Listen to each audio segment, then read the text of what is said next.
My cousin who flies private jets called me late at night. I need to confirm something, she said. Is your husband there with you? Yeah, I replied. He's in the kitchen making tea. She went silent. Strange. Because a man signing his name as your husband just boarded my jet to Dubai with a woman he called his wife. Then footsteps echoed behind me. Dane, I need to confirm something. My cousin Sienna's voice came through the phone, tight and strange. Is your husband there with you right now? I glanced toward the kitchen where Reese was making his nightly tea, the kettle whistling like it did every Thursday at 10:30. Yeah, he's in the kitchen. Why? The silence that followed made my skin crawl. That's impossible, she whispered. Because a man who looks exactly like him just boarded my private jet to Dubai. He signed the passenger manifest as Reese Chandler. He's sitting with a woman he called his wife. My brain stopped working. What are you talking about? He's 20 feet away from me right now. I'm looking at him, Dane. Same face. Same scar above his eyebrow. Same wedding ring. He's wearing that Tom Ford suit you picked up from the cleaners last week. Then I heard footsteps behind me. I turned slowly. Reese stood in the doorway, steam rising from his mug, asking if everything was okay. My husband was in 2 places at once. And one of them was a lie. I stared at him, at this man who looked exactly like the person I'd been married to for 7 years. The navy Yale sweatshirt with the frayed collar. The reading glasses pushed up into his dark hair. That small scar above his left eyebrow from a college lacrosse accident that he'd told me about on our 3rd date. Everything was exactly right. Everything was exactly Reese. Except Sienna was telling me he was also on a private jet 30,000 feet above the Atlantic Ocean. Sienna's having some issues with a passenger, I heard myself say, my voice coming out steady and controlled. 15 years as a fraud investigator for the IRS had trained me to maintain composure when reality stopped making sense. Nothing serious. Reese nodded, taking a sip of his chamomile tea from the navy blue mug I'd bought him 3 Christmases ago. Tell her I said hi. I'm going to finish reading that merger proposal upstairs. Client wants feedback by morning. I watched him cross the living room, each movement familiar and ordinary. The way he held his mug with both hands. The slight hitch in his left knee from an old running injury. The soft padding of his bare feet on our hardwood floor. He climbed the stairs. The 3rd step from the top creaked under his weight like it always did, and disappeared down the hallway. His office door clicked shut. When the sound faded, I brought the phone back to my ear. My hands were shaking now. Sienna, what exactly did you see? Everything, Dane. Her voice was low, like she was trying not to be overheard. I could hear the ambient noise of a private jet cabin in the background, the low hum of engines, muffled conversations. He walked up to my aircraft 40 minutes ago at Signature Flight Support. Signed the manifest. I watched him sign it. Reese Chandler, clear as day. He's traveling with a woman, red hair, early 30s, expensive clothes. He introduced her to my co-pilot as his wife. My stomach twisted. His wife. She's wearing a wedding ring, Dane. He's wearing his. They're sitting in the main cabin right now and they look, she paused. They look like a couple. Comfortable. Like they've been together for years. I stood up from the couch, my legs unsteady. The documentary I'd been half watching still played on mute. Images of corporate criminals being led away in handcuffs. How many times had I helped put people like that behind bars? How many fraud cases had I built from nothing but inconsistencies and patterns that didn't quite add up? And I'd never suspected my own husband of anything. Send me a photo, I said, my investigator instincts kicking in. Right now. Already did. I pulled the phone away from my ear and opened my messages. The image loaded slowly. Our Wi-Fi had been spotty all week, appearing line by line from top to bottom. When it fully resolved, something inside my chest cracked. There was Reese. Unmistakably, undeniably Reese. Same sharp jawline. Same dark hair with gray starting at the temples that he'd been self-conscious about lately. Same distinctive scar above his left eyebrow. The thin white line that caught the light at certain angles. Same Patek Philippe watch with the blue face that I'd given him for our 5th anniversary, the one he never took off. He sat in a plush leather seat, leaning toward a striking redhead in her early 30s. His hand covered hers on the armrest between them. They were both looking at something on his phone, laughing. Real laughter. The The kind that comes from shared jokes and easy intimacy. But what destroyed me wasn't the intimacy. It was what he was wearing. The Tom Ford suit. Charcoal gray with thin pinstripes. I'd picked it up from the dry cleaners last Tuesday. I'd seen it hanging in our bedroom closet yesterday morning when I'd grabbed my jacket for work. I remembered because I'd thought about how good he looked in that suit, how it made his shoulders look broader. My body moved on autopilot. I climbed the stairs, my footsteps soft on the carpet runner. The hallway stretched longer than it should have. Everything felt slightly off, like reality had tilted a few degrees sideways. Our bedroom looked exactly as I'd left it that morning. Bed made, Reese's side always more carefully done than mine. His nightstand with the biography of some tech billionaire he'd been reading for 3 weeks. My jewelry box on the dresser. The framed photo from our wedding day on the wall. Both of us laughing, my white dress catching the sunset light. I walked to his closet and opened the double doors with hands that had started trembling. The Tom Ford suit was gone. Empty space on the wooden rod where it should have been. I ran my hand along the hangers, counting in my head. 3 of his favorite dress shirts were missing. The light blue one he wore to important meetings, the white one with French cuffs, the pale gray one he'd had custom made last year. His leather travel bag, the one he'd used since before we met, wasn't on its usual shelf. My breath came faster. I knelt down and reached for the safe we kept hidden behind shoe boxes on the closet floor. My fingers punched in the combination. Our wedding anniversary, a code we'd chosen together. The door swung open. 2 passports sat inside. I picked them both up with shaking hands. Same name on each cover, Reese Chandler. I opened the first one. Newer, the pages still crisp. Same birth date, August 15, 1982. Same basic information. But the passport number was different. The photo showed Reese, but something about it felt wrong. Too perfect. Too precise. Like a high-quality reproduction rather than the slightly awkward photo that standard passport pictures always produced. The second passport was older, more worn, the pages showing stamps from trips I remembered. London 2 years ago for his business conference. Tokyo last year for our anniversary. Boston 2 weeks ago for my brother's wedding. This was the real one. This was the passport I'd seen him use dozens of times. But if the real passport was here in our safe, what passport had the man on Sienna's jet used to board an international flight? Above me, I heard Reese's office door open. Footsteps in the hallway. Moving toward the stairs. I shoved both passports back into the safe, closed it, pushed the shoe boxes back into place. My phone buzzed with another text from Sienna. Asterisk, they just took off. Flight plan filed for Dubai, then connecting to the Maldives.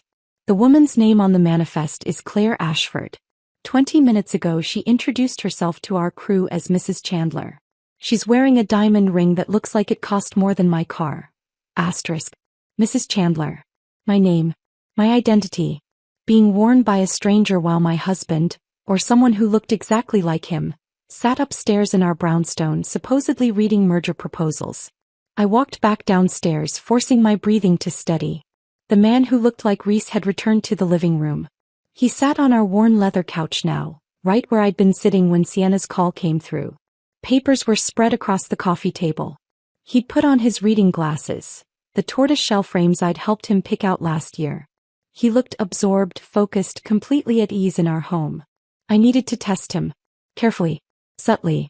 The way I'd tested hundreds of people suspected of fraud over the years. Asking questions they didn't realize were tests. Watching for the small inconsistencies that revealed bigger lies. Reese, I said, keeping my voice casual as I sat down beside him. Didn't you say you had that conference in Milwaukee this weekend? He looked up from his papers, confusion flickering across his features. His head tilted slightly to the left. Exactly the way Reese always tilted his head when he was puzzled. Milwaukee. He paused, appearing to think about it. No, sweetheart. That's next month. This weekend I'm staying home. We talked about finally organizing the garage, remember? My heart hammered against my ribs. We had never talked about organizing the garage. Not once. The real Reese hated garage organization with a burning passion. He'd rather do our taxes by hand than spend a weekend sorting through boxes in our garage. And he definitely had a conference in Atlanta this weekend. I'd helped him pack his presentation materials yesterday afternoon. We'd discussed his flight times. I'd reminded him to bring his phone charger. Unless I'd imagined all of that. Unless I was losing my mind. Right? I said, manufacturing a smile that felt plastic on my face. The garage. Sorry, work's been crazy. I forgot. You've been under a lot of stress with that audit, he said, returning his attention to his papers. His voice was warm, concerned, exactly how Reese sounded when he worried about my workload. Maybe you should take a bath, go to bed early. I'll be up in an hour. I sat there studying every detail of his face. The slight wrinkles at the corners of his eyes. The tiny mole on his right cheekbone. The way his jaw tensed slightly when he concentrated on reading. Everything was perfect. Everything was exactly Reese. But something was wrong. I could feel it the way you can feel a storm coming before the first drop of rain falls. How was your day? I asked, keeping my tone light and conversational. My phone sat face down on the cushion beside me, audio recording app running. An old investigator's trick I'd learned my first year at the IRS. The usual chaos, he replied without looking up from his papers. The Bergstrom acquisition is getting complicated. Their CFO is dragging his feet on disclosures. My blood turned cold. The real Reese never said acquisition. He'd been working on the Bergstrom deal for 3 months straight. 3 months of coming home frustrated, of discussing strategy over dinner, of practicing his pitch for the board meeting. In all that time, dozens of conversations, hundreds of mentions, he had always called it the Bergstrom deal. The terminology had become muscle memory. He'd say it distracted. He'd say it half asleep. He'd never once called it an acquisition. That's frustrating, I said carefully, watching his face for any sign that he realized his mistake. Didn't you have lunch with Tom about it today? What did he think? Tom's in London this week, he said smoothly, turning a page without looking up. We're doing a video call tomorrow instead to strategize. Tom wasn't in London. I'd seen his social media post 4 hours ago. A photo from his daughter's soccer game in Naperville with the caption, Thursday night under the lights. Nothing beats watching this kid play. The post had 37 likes and a string of comments from his friends. 2 mistakes. Small ones. Tiny cracks in an otherwise flawless performance. But I'd built an entire career on finding tiny cracks. I'd traced embezzled millions through offshore accounts by following inconsistencies that most people would have missed. I'd caught tax cheats who'd been operating for years because of small errors in their patterns. The man sitting next to me, wearing my husband's face and voice, was failing tests he didn't know he was taking. I stood up, my legs surprisingly steady despite the earthquake happening inside my chest. I'll be right back, I said. Bathroom. I walked upstairs, my footsteps measured and calm. Closed the bathroom door. Turned on the fan for noise cover. Sat down on the edge of the bathtub and pulled out my phone with hands that were shaking again. Lauren Caswell answered on the second ring. It's 11 o'clock at night, Dane. This better be good. Lauren was former FBI, now private security consulting. We'd met 5 years ago during a joint task force investigation into corporate fraud. She'd become one of my closest friends, the kind of person who'd shown up at my father's funeral with bourbon and tissues and hadn't left until I'd stopped crying. Lauren. My voice came out steady, controlled, professional. I need you at my house right now. And I need you to bring that facial recognition software you're always talking about. The one that can detect surgical alterations. The silence on her end lasted exactly 3 seconds. When she spoke again, her voice had shifted into the clipped, focused tone she used when something serious was happening. What's going on? I looked at myself in the bathroom mirror. Same auburn hair I'd had for 37 years. Same green eyes. Same small scar on my chin from falling off a bike when I was 8. Same face I'd seen every morning for my entire life. But the woman staring back at me was different now. Because some truths once discovered can't be undiscovered. Some realities once broken can't be put back together. My cousin Sienna just called from her private jet. I said, each word deliberate and careful. She says a man who looks exactly like Reese boarded her flight to Dubai an hour ago with another woman. Signed the manifest as Reese Chandler. Introduced the woman as his wife. Okay, Lauren said slowly. That's weird, but Reese is downstairs in our living room right now. He's been here all evening. I watched him make tea. I watched him go upstairs to his office. I watched him come back down. Another beat of silence. You think someone's impersonating him? I don't know what I think. I gripped the edge of the sink, my knuckles going white. But he's wearing a suit that should be in our closet and it's not there. There are 2 passports in our safe with his name on them. And he just made 2 mistakes. Small ones, but mistakes the real Reese would never make. Wrong terminology for a project he's been obsessing over. Wrong information about his friend's location. I heard Lauren moving, the rustle of fabric, the jingle of keys. I'm leaving now. 20 minutes. Don't confront him.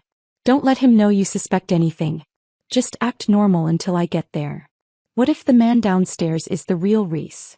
The question came out small and frightened. What if I'm going crazy? You're not going crazy, Lauren said firmly.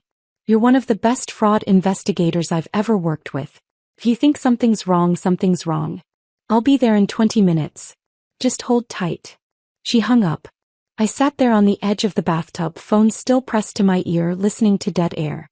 Downstairs, I could hear the man who might or might not be my husband moving around in the living room. Papers rustling.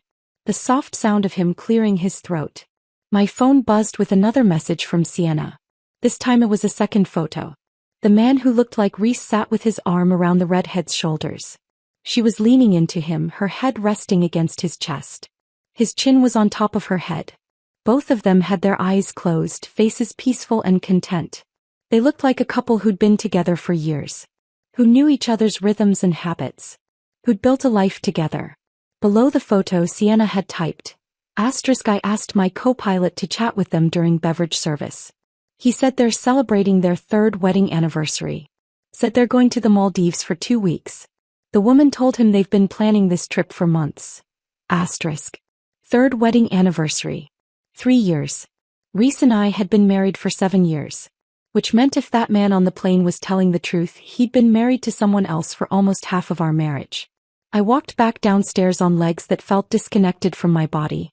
The man on the couch looked up when I entered, giving me that soft smile that had always made my heart skip a beat. Feel better? He asked. Yeah, I lied. Just tired. I sat down beside him, close enough to touch, and waited for Lauren to arrive with technology that would tell me whether my husband was my husband. Whether my marriage had been real. Whether anything about the last 7 years had been true. Outside, a car pulled up in front of our brownstone. Lauren had made it in 15 minutes instead of 20. Everything was about to change. Everything was about to break. And the man sitting next to me, whoever he really was, had no idea the trap was about to spring shut. Lauren stepped through our front door carrying a sleek metal briefcase that looked like it belonged in a spy thriller. She wore all black, jeans, turtleneck, leather jacket, and her dark hair was pulled back in a tight ponytail that made her look ready for combat. Her eyes swept the living room in one practiced motion, cataloging exits and sightlines the way she'd been trained to do at Quantico. Where is he? She asked, her voice low. I gestured toward the ceiling. Upstairs. Office. He's been working on some merger proposal for the last hour. She set the briefcase on our coffee table and opened it with 2 precise clicks. Inside sat a laptop and what looked like a modified digital camera with attachments I didn't recognize. This will take about 3 minutes, she said, her fingers already moving across the keyboard. The software scans facial geometry and compares it to reference images. If there's been surgical alteration, it'll flag the inconsistencies. And if it's really him? I asked, hearing the fear in my own voice. If I'm just. Then we figure that out too. Lauren looked up at me, her expression softening for just a moment.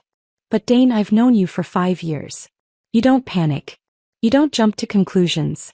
If you called me at 11 at night saying something's wrong, something's wrong. We crept upstairs together, Lauren moving with the silent efficiency of someone who'd done surveillance operations for a living. The hallway was dark except for the strip of light under Reese's office door. Through the crack where the door didn't quite meet the frame, I could see him sitting at his desk, typing on his laptop, completely absorbed in whatever he was working on. Lauren raised the camera and aimed it through the gap. The device made no sound, but I could see a faint red light scanning back and forth. The man at the desk, whoever he was, continued typing, oblivious to the technology dissecting his face millimeter by millimeter. 3 minutes felt like 3 hours.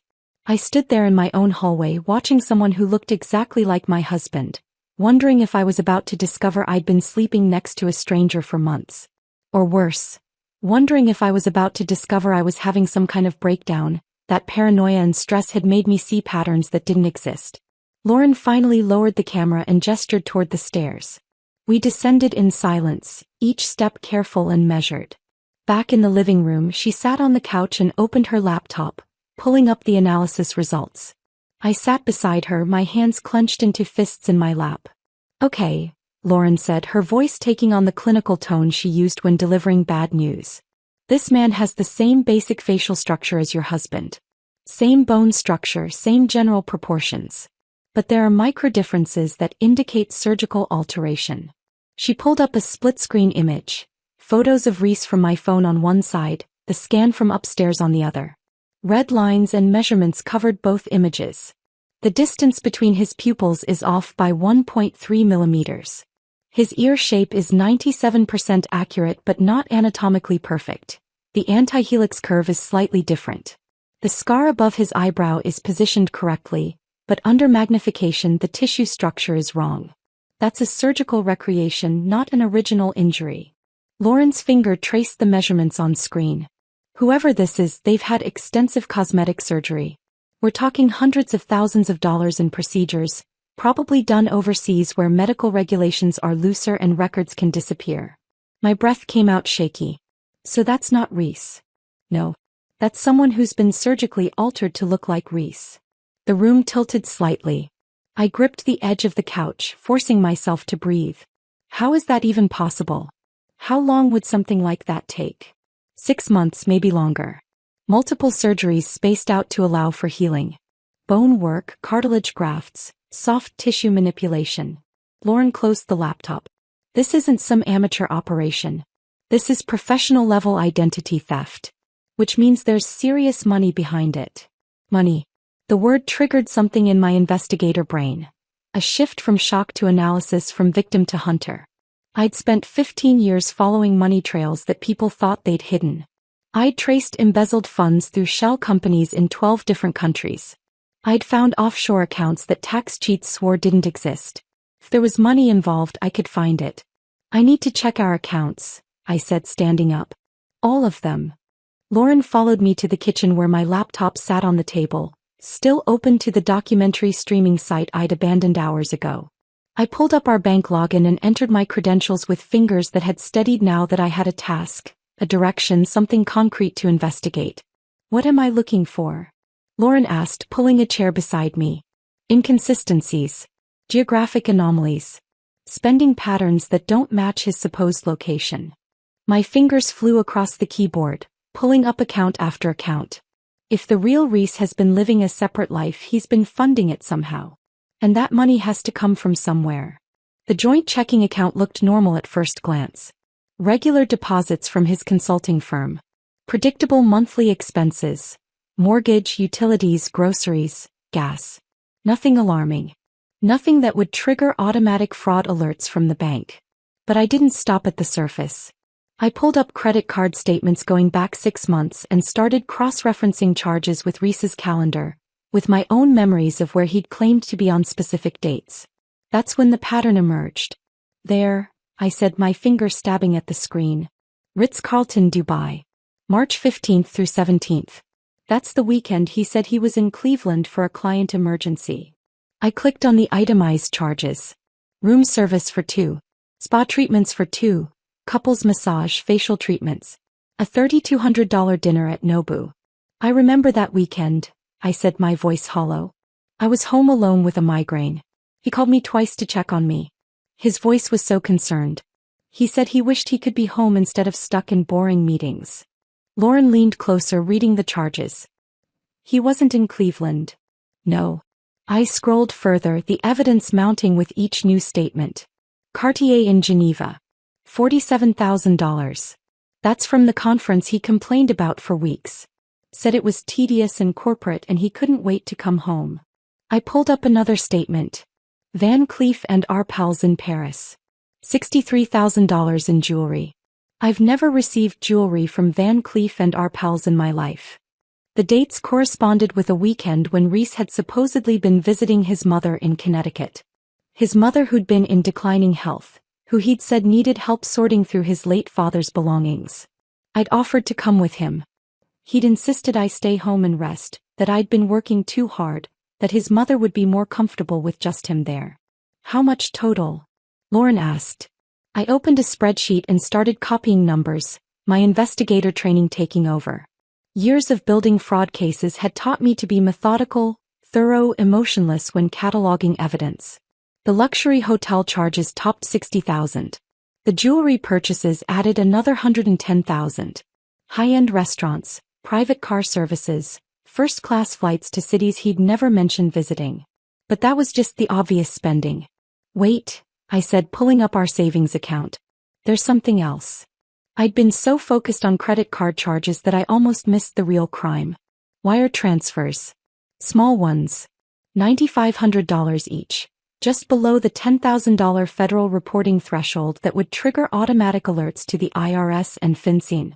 I counted them manually, creating a new spreadsheet column, my stomach sinking with each entry. 27 transfers over 4 months. All going to the same account. $257,000, I said quietly. He's been draining our savings in small increments for 4 months. Lauren whistled low. That's sophisticated. Someone told him about the $10,000 reporting requirement. I clicked on the receiving account information. Meridian Holdings, LLC. Registered address in Georgetown, Grand Cayman. A shell company in a jurisdiction famous for banking secrecy and minimal disclosure requirements. But I'd spent 15 years chasing money through shell companies. I knew how to trace these structures. I pulled up corporate registry databases, used access credentials from my IRS work that I probably shouldn't have used for personal business. Meridian Holdings was owned by another shell company in Panama. That company was owned by a trust in Cyprus. The layers were designed to obscure, to frustrate, to make tracking the ultimate beneficiary nearly impossible. Nearly. But not completely. The Cyprus Trust lists 3 beneficiaries, I said, my mouth going dry as I read the names on the screen. Reese Chandler, Claire Ashford, and someone named Julian Cross. Lauren pulled out her phone and started searching. Julian Cross. Los Angeles. Represented by, oh, this is interesting. Represented by a boutique agency that specializes in corporate training and role-playing exercises for executives. Role-playing, I repeated. Like pretending to be someone else. Exactly like that. I sat back in my chair, the full scope of it crystallizing in my mind. Reese had hired an actor, paying him hundreds of thousands of dollars, to undergo surgery and replace him at home while the real Reese built a new life with another woman. He'd been systematically looting our joint assets, hiding the money in offshore accounts, preparing for a clean exit. The property transfers he'd mentioned in his email. The divorce that would finalize remotely. He wasn't planning to leave me. He was planning to disappear completely, taking everything we'd built together and leaving me with nothing. I need to access his computer, I said. The imposter's computer. If Reese hired this Julian Cross, there has to be a contract. Communications. Evidence. Lauren held up the USB drive. This will clone his entire hard drive in about 90 seconds. But Dane, what we're doing here is legally questionable. If this ends up in court. I don't care. The words came out harder than I'd intended. He hired someone to steal my face, my life, my reality. He's stolen $250,000 from our accounts. He's bought jewelry for another woman with money from our savings. I'm not worried about the legality of accessing a computer in my own house. Lauren studied me for a moment, then nodded. Hey.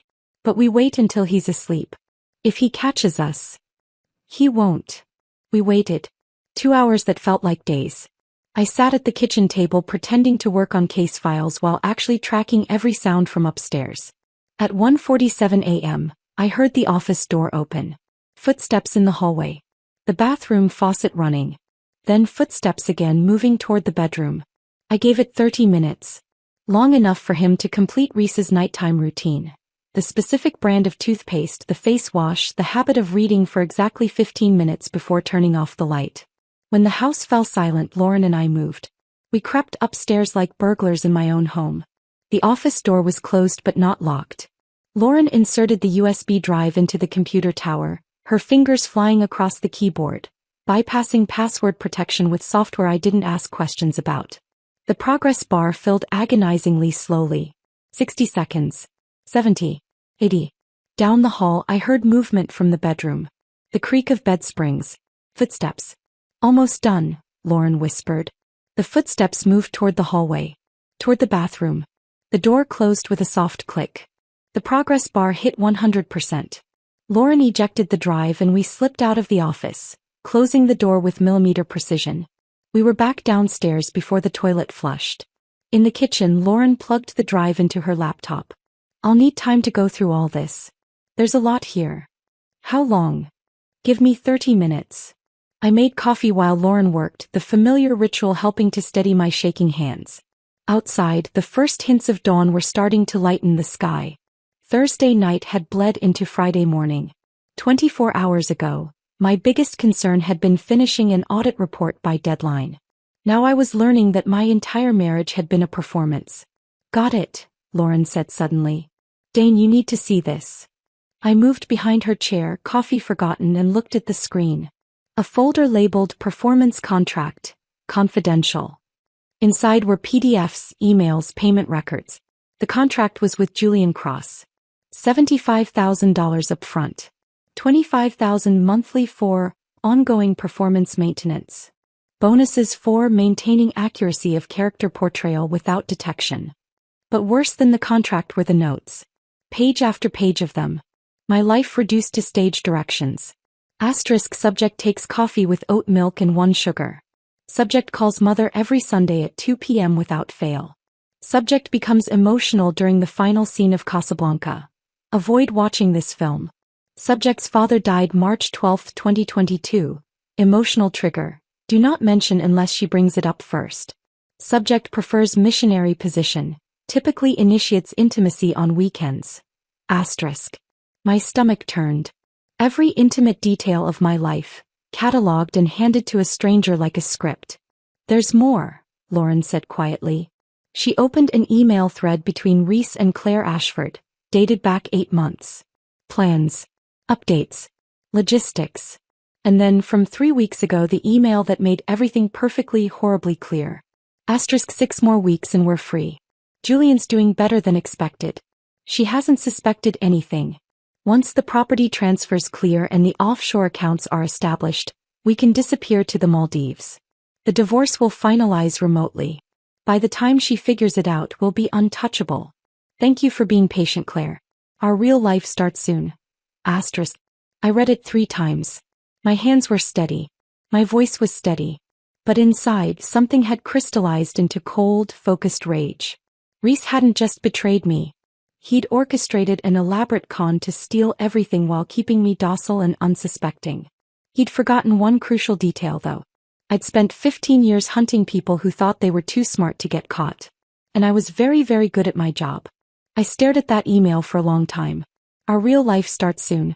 As if the 7 years we'd spent together had been some kind of rehearsal. As if I'd been a placeholder he was waiting to discard. Lauren was saying something about contacting the FBI, about building a case, about doing things through proper channels. But I wasn't listening. My mind had shifted into the same cold, calculating state it entered when I was building fraud cases. When emotion became liability and logic became weapon. I need to think, I said, standing up from the table. Give me an hour. Lauren looked at me with concern. Dane, you should try to sleep. You've been up all night. You're in shock. I'm not in shock. My voice came out flat, controlled. I'm planning. I went upstairs to my home office. Not Reese's office where Julian slept, but my own small space tucked into the converted attic.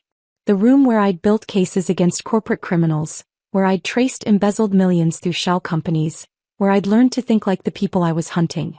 If I was going to destroy Reese, I needed to think like him. Anticipate his moves. Use his own greed against him. I opened my laptop and started working. The first step was creating bait he couldn't resist. Reese had always been obsessed with real estate investments, particularly in Dubai where property values had been climbing for years.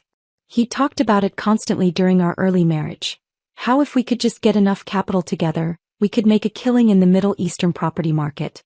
I opened a blank document and started drafting.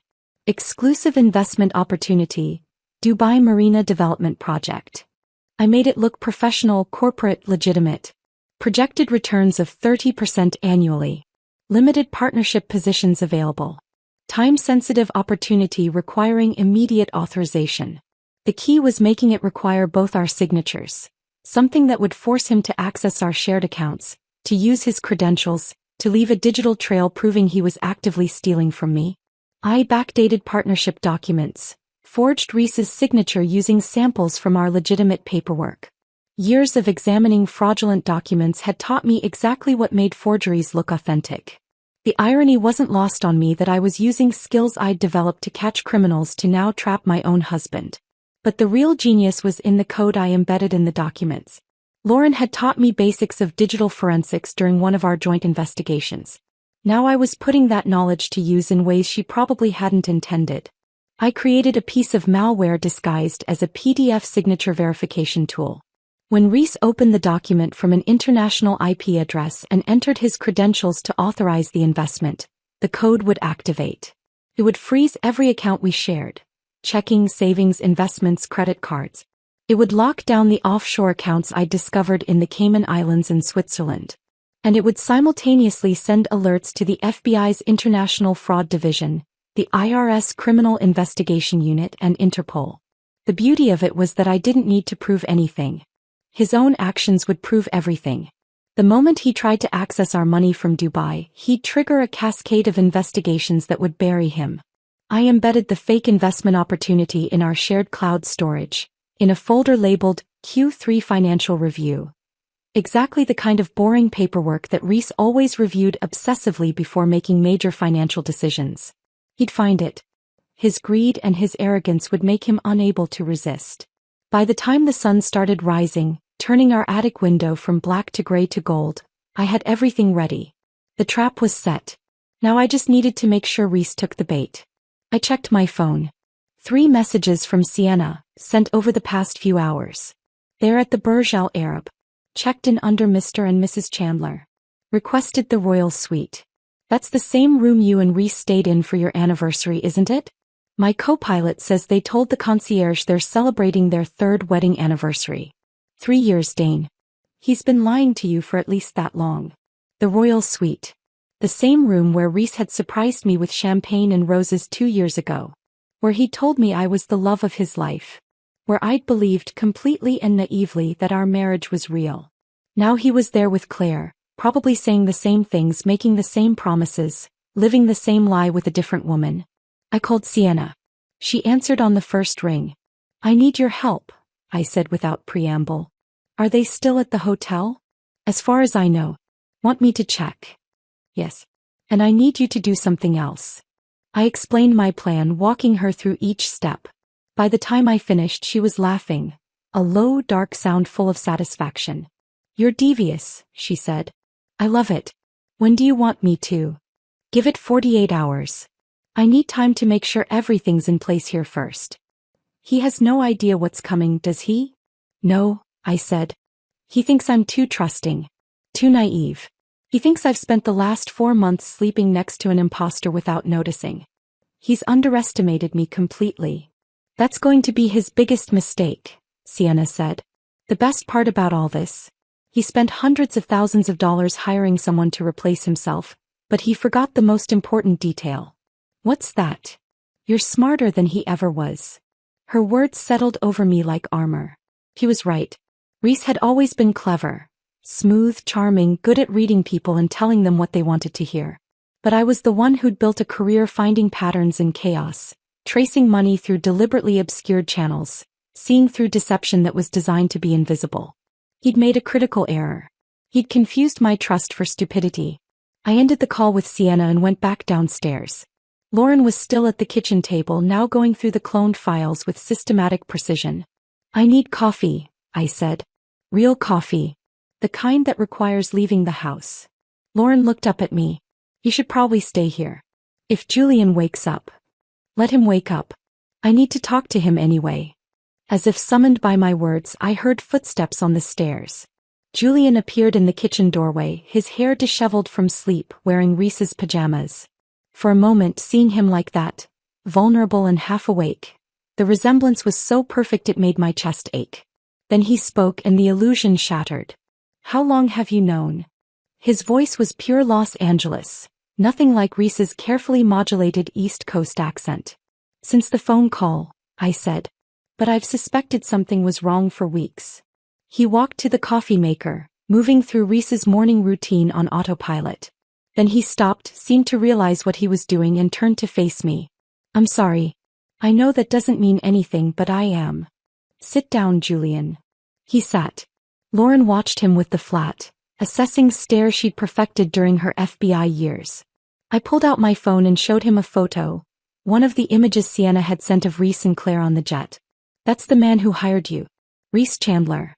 He's currently in Dubai with his girlfriend, preparing to disappear with money stolen from our joint accounts while you sit here playing house with me. Julian stared at the photo.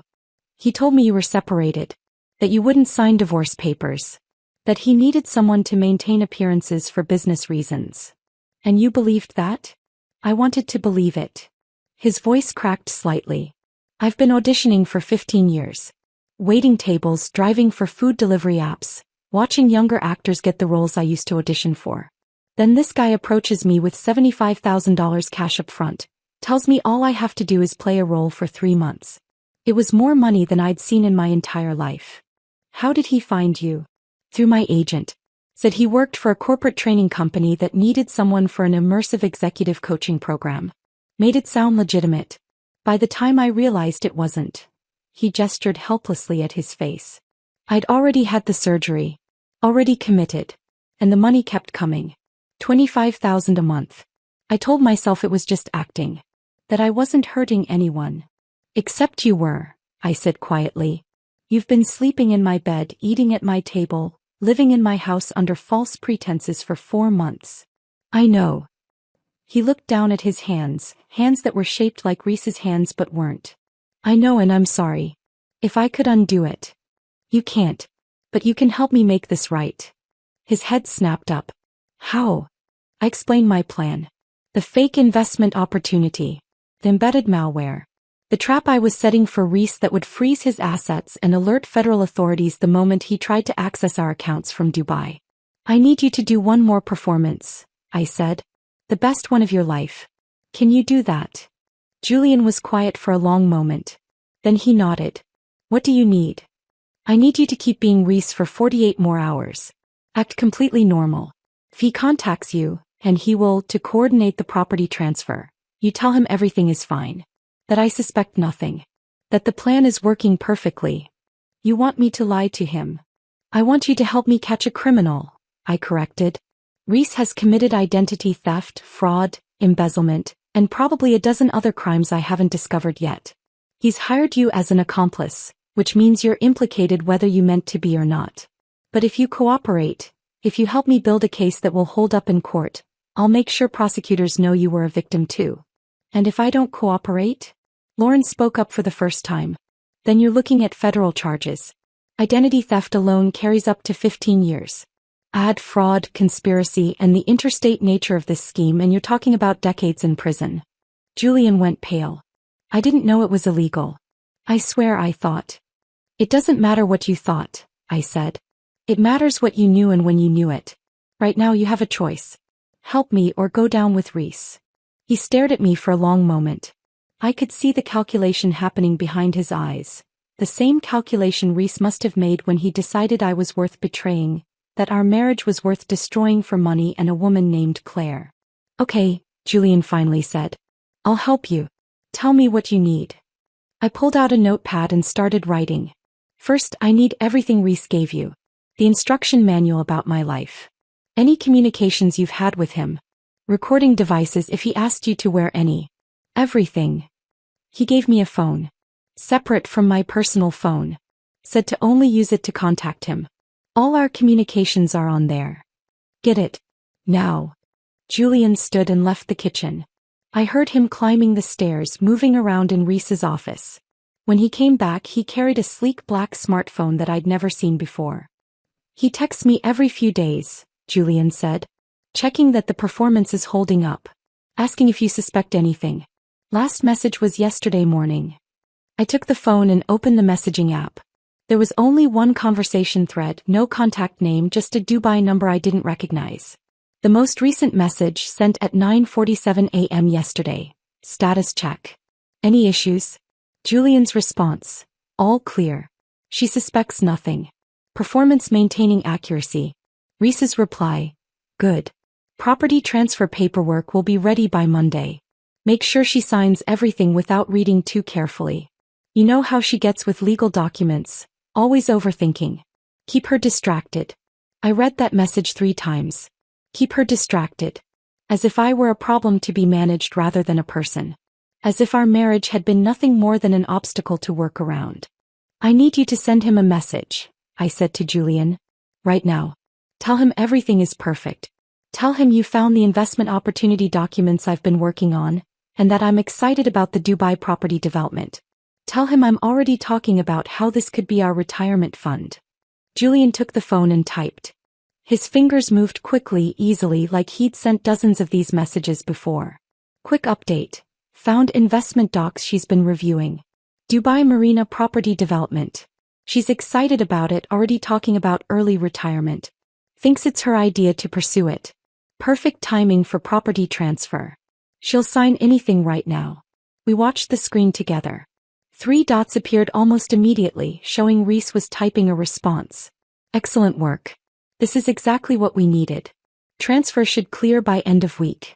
Keep the performance going just a few more days. Your final payment will be double the monthly rate. My hands clenched into fists. He was so confident, so sure of himself, so certain that his plan was working perfectly. He had no idea I'd just set a trap that would destroy everything he'd built. Send one more message, I told Julian. Tell him you'll make sure everything goes smoothly. Julian typed. Understood. Performance maintaining perfect accuracy. She suspects nothing. Reese's response was immediate. You've been worth every penny. This is why I hired the best. I handed the phone back to Julian and stood up. The sun was fully up now, light streaming through our kitchen windows, illuminating the room where I'd made breakfast for a stranger for 4 months without knowing it. 48 hours, I said. That's all I need. Can you maintain the performance that long? Julian nodded slowly. I can do it. But Dane, what happens after? When this all comes out, when he's arrested, what happens to me? That depends on how well you cooperate, Lauren said. Full disclosure, full testimony, full cooperation with investigators. Do that and I can probably get you probation and community service instead of prison time. And if I don't? Then you're going down as his accomplice, I said flatly. Your choice. He looked between us, seeing no sympathy, no softness, just 2 women who'd built careers on catching people who thought they were too smart to face consequences. I'll cooperate, he said finally. Whatever you need. I'll do it. I believed him. Not because I trusted him, I'd never trust anyone easily again, but because I recognized the look in his eyes. The same look I'd seen in dozens of fraud suspects over the years when they realized their only path forward was cooperation. The look of someone who'd finally understood the trap had already closed around them. 48 hours crawled by like 48 days. I went through the motions of normal life while my entire world balanced on the edge of a knife. I went to work, reviewed audit files, attended meetings where people talked about tax code amendments and compliance protocols. I nodded and took notes and contributed analysis like I always did, while inside my head I was counting down hours until Reese would access the fake investment documents and trigger the trap that would destroy him.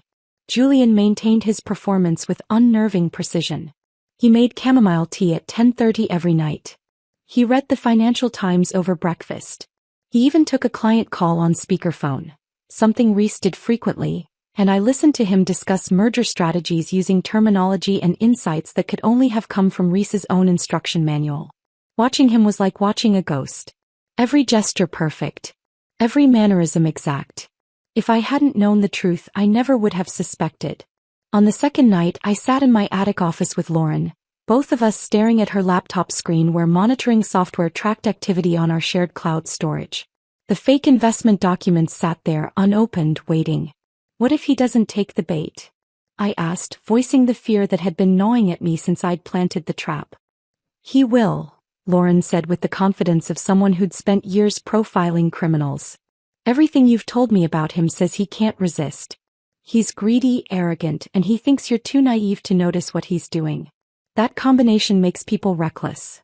At 11:47 p.m. Chicago time, 6:47 a.m. in Dubai. The monitoring software pinged with an alert. Someone was accessing the Dubai real estate opportunity folder. My heart hammered against my ribs as I watched the activity log populate in real time. The user was logged in as Reese Chandler. The IP address traced to the Burj Al Arab Hotel in Dubai. Lauren pulled up a second window, the one that gave us access to his laptop camera through the malware embedded in the documents. The image was grainy but clear enough. There was Reese. The real Reese. Not Julian's surgically altered approximation, but the actual man I'd married 7 years ago. He sat at a desk in what looked like an absurdly luxurious hotel suite, wearing reading glasses I'd bought him for his birthday 3 years ago. Behind him I could see floor-to-ceiling windows overlooking Dubai's glittering skyline. And in the background, moving through the frame with languid ease, was Claire. She wore a silk robe, ivory-colored, expensive-looking, and carried a champagne glass. Her red hair was pulled up in a messy knot, and even through the low-quality camera feed she looked beautiful in that effortless way some women managed without appearing to try. She said something I couldn't hear and Reese laughed. A real laugh, warm and genuine, the kind I hadn't heard from him in months. Maybe years. Maybe never if I was being honest with myself. I watched him read through my carefully crafted lies. His cursor moved across the screen, highlighting passages, probably running mental calculations about projected returns and investment timelines. His expression shifted from interested to intrigued to excited, that particular light in his eyes that appeared when he thought he'd found a winning opportunity. He spent 11 minutes reviewing every page. I could almost see his brain working, evaluating risk versus reward, weighing the time-sensitive nature of the deal against the substantial returns I'd promised. Then he reached for his phone and made a call. I couldn't hear what he was saying, but I could read his body language. Animated, enthusiastic gesturing as he spoke. Probably calling his financial advisor or attorney, verifying that the deal structure looked legitimate. After 5 minutes he hung up and turned back to his laptop. His cursor hovered over the authorization button. "Come on," Lauren whispered beside me. "Take it." He clicked. The authorization page loaded, requesting his digital signature and credentials to access our offshore accounts. This was the moment. If he entered that information, if he authenticated his identity from an international IP address while attempting to access accounts I'd flagged as potentially compromised, the trap would spring. Reese typed in his username, his password, his two-factor authentication code. He clicked submit. For 3 seconds nothing happened. Then his screen flooded with red warning messages in English, Arabic, and French. Federal fraud alerts. Account freeze notifications. Law enforcement contact information. Through the camera feed I watched his face cycle through confusion, disbelief, and finally, fear. He grabbed his phone again, fingers flying across the screen. Probably trying to access the accounts directly, to see if this was some kind of system error. But there was no error. Every account was frozen solid. Every asset locked down. And at that exact moment, alerts were hitting law enforcement servers across 3 continents, flagging an American citizen in Dubai attempting to access accounts linked to identity fraud and embezzlement. How long until Dubai police respond? I asked Lauren. She checked another window on her screen. Something that looked like a law enforcement dispatch system that she definitely shouldn't have had access to. They received the Interpol alert 90 seconds ago. Given the Burj Al Arab's location and Dubai's attitude toward financial crimes, I'd say 10 to 15 minutes. We waited. I couldn't look away from the camera feed. Reese had stood up now, pacing the suite, phone pressed to his ear. Claire appeared in the frame, her champagne forgotten, her expression shifting from confusion to concern as Reese explained whatever he was explaining. She grabbed his arm. He shook her off. They were arguing now. I could see it in their body language, the sharp gestures, the way Claire's face had gone pale. Lauren's dispatch monitor pinged with an update. Dubai police are en route. 3 units. They're taking this seriously. Good, I said, surprised by how steady my voice sounded. Inside I felt like I was vibrating at a frequency just below what humans could survive. But outside I was calm. Controlled. The same composure I'd maintained through hundreds of fraud investigations was holding. 12 minutes after Reese triggered the trap, Lauren's system flagged new activity. Hotel security footage from the Burj Al Arab lobby, obtained through methods Lauren still refused to explain. The feed showed Reese and Claire stepping out of an elevator, both dressed for dinner. Reese wore a suit I didn't recognize, probably purchased with stolen money. Claire wore a designer dress that probably cost more than my monthly mortgage payment. They looked like exactly what they were pretending to be: wealthy tourists on a luxury vacation. They didn't make it 10 feet before Dubai police intercepted them. 6 officers in crisp uniforms, moving with practiced efficiency. I watched Reese's face register shock as they called his name, as they announced he was under arrest, as they began reading charges in English and Arabic. And then, in a moment of spectacular stupidity that would have been funny if it wasn't so pathetic, Reese ran. He actually tried to run. In one of the most surveilled hotels in one of the most security-conscious cities in the world. He made it maybe 20 feet before 2 officers tackled him. Not gently. Dubai police didn't seem concerned with American standards of excessive force. Claire's response was different. She started crying immediately, loud, theatrical sobs that echoed through the marble lobby. Through the security feed's audio, I could hear her claiming she didn't know anything about any crimes, that Reese had told her he was divorced, that she was just his girlfriend and knew nothing about fraud or stolen money. The officers handcuffed them both. Reese face down on the pristine lobby floor, Claire standing with her arms wrenched behind her back, mascara streaming down her face in black rivers. They're being charged with identity fraud, money laundering, and attempting to establish permanent residence with forged documents, Lauren said, reading updates from her law enforcement feed. The forged passport in your safe. Reese must have had it made for his exit plan. Dubai found matching documents in their hotel suite. I watched the footage of Reese being hauled to his feet, watched him struggle ineffectively against the officer's grip, watched the arrogance and confidence I'd once found attractive transform into panic and desperation. I felt nothing. No satisfaction. No triumph. Just a hollow kind of relief that the uncertainty was over, that reality had finally caught up with lies. There's something else, Lauren said quietly. Claire's real name isn't Claire Ashford. It's Claire Montgomery. She's wanted in California for credit card fraud and identity theft. Apparently, she and Reese were perfect for each other. That detail felt like the punchline to a joke I didn't find funny. Reese had destroyed our marriage, hired an actor to replace himself, stolen $250,000 from our accounts. All for a woman who was as much a fraud as he was. Lauren's phone rang. She answered, listened for 30 seconds, then looked at me with something like admiration. That was my contact at the FBI. They want you to know the Dubai arrest triggered alerts in 4 other countries where Reese had been moving money. They're calling it one of the most sophisticated marriage fraud schemes they've seen. They want your testimony for the prosecution. They'll have it, I said. Every detail. Every document. Every lie. But first I had a different performance to orchestrate. While Reese was being processed into Dubai police custody, I was preparing a show of my own back in Chicago. I spent the next 2 days sending carefully worded invitations to everyone in Reese's professional and personal life. Emergency morning meeting regarding critical business developments. Your immediate attendance required. 8 a.m. Friday at our residence. Vague enough to create alarm. Specific enough to ensure they'd come.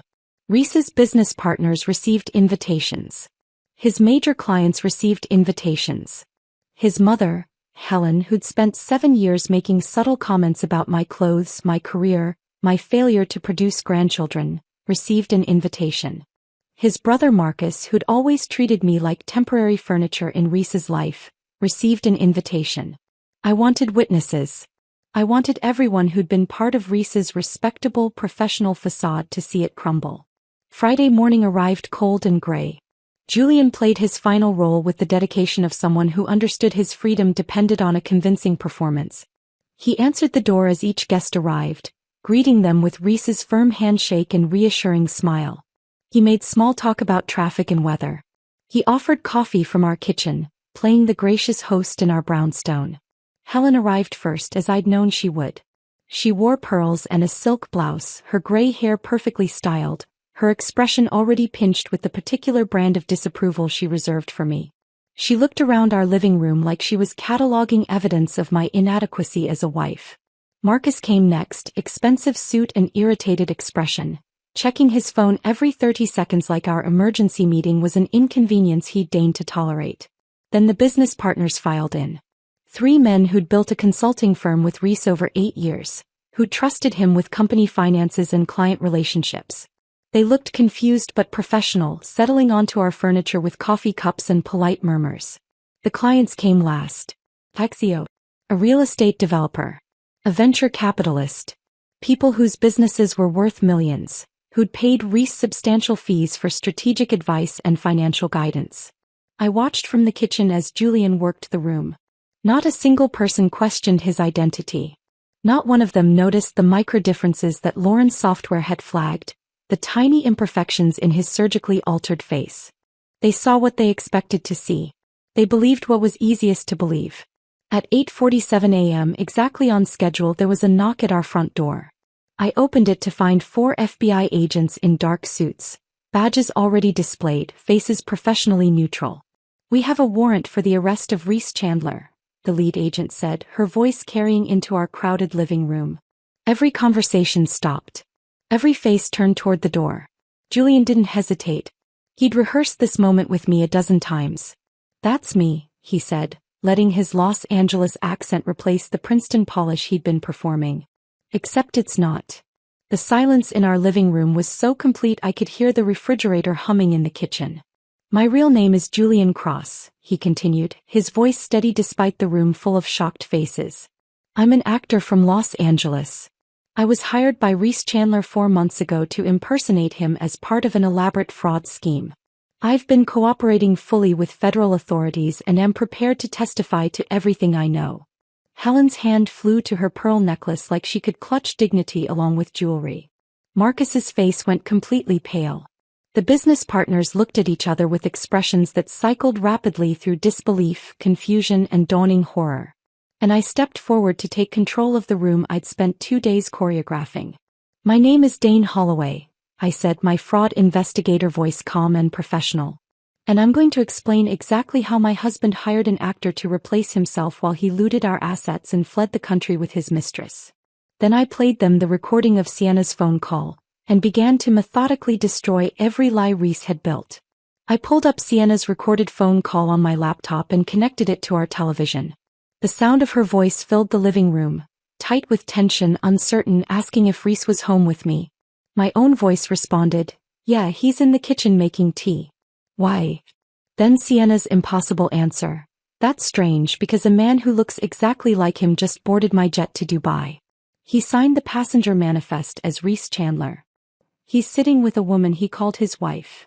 I watched the faces around the room as the recording played. Confusion. Disbelief. The first cracks in the comfortable reality they'd walked into this morning. I paused the recording and pulled up the first photo Sienna had sent. Reese in the private jet leaning toward Claire, both of them laughing like people who'd been together for years. "This photo was taken Thursday night at 10:52 p.m., I said. "While this man," I gestured toward Julian, who stood by the fireplace looking uncomfortable in Reese's face, "was here in our living room pretending to be my husband." Helen Chandler stood up abruptly, her chair scraping against our hardwood floor. Her face had gone red, that particular shade that came from rage mixing with humiliation. "This is absurd," she said, her voice shaking. "Dane, I don't know what kind of vindictive game you're playing, but I won't stand here and listen to you slander my son with these fabrications. You've always been jealous of his success, his family connections. This is obviously some elaborate scheme to what?" I interrupted, my voice calm. "To what purpose, Helen? What exactly do you think I'm gaining here?" She sputtered, gesturing vaguely at the FBI agents. "Attention. Sympathy. You're trying to frame him because he was planning to leave you. You couldn't handle rejection, so you've concocted this ridiculous story about actors and imposters and..." I pulled up a bank statement on the television screen. Red highlighted entries showing wire transfers. 27 of them. Each for $9,500. Each going to offshore accounts. "These transfers were made over the past 4 months, I said. Each one just below the $10,000 federal reporting threshold. Each one authorized with Reese's credentials while Julian here was sitting in our home. That's $257,000 stolen from our joint savings. Would you like to see the account statements showing where that money went?" Helen's mouth opened, closed. No words came out. I pulled up another document. These are invoices from a cosmetic surgery clinic in Seoul. Total cost $328,000. Paid from Reese's personal account.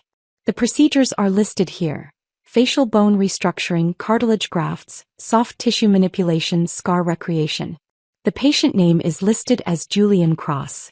The desired outcome is listed as facial approximation of reference subject.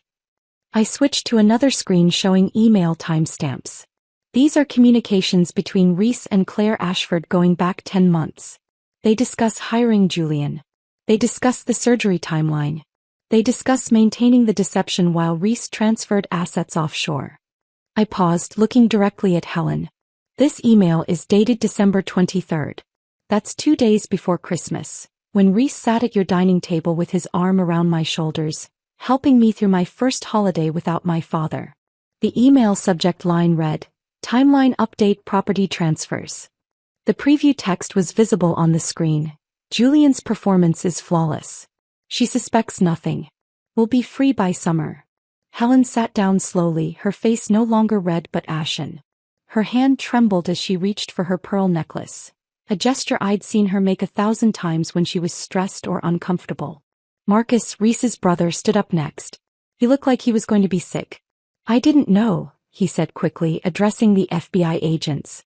I had no involvement in any of this. I haven't even spoken to Reese in 3 weeks. We're not close. I barely. Mr. Chandler, one of the FBI agents said, we'll need a formal statement, but no one is suggesting you were involved. But my reputation, Marcus continued, his voice rising. My firm, this is going to destroy my career. I work at Whitmore and Associates. We handle institutional investments. If this gets out, if my name is connected to... It's already out, I said flatly. The arrest in Dubai was captured on hotel security footage. It's been playing on international news channels for the past 6 hours.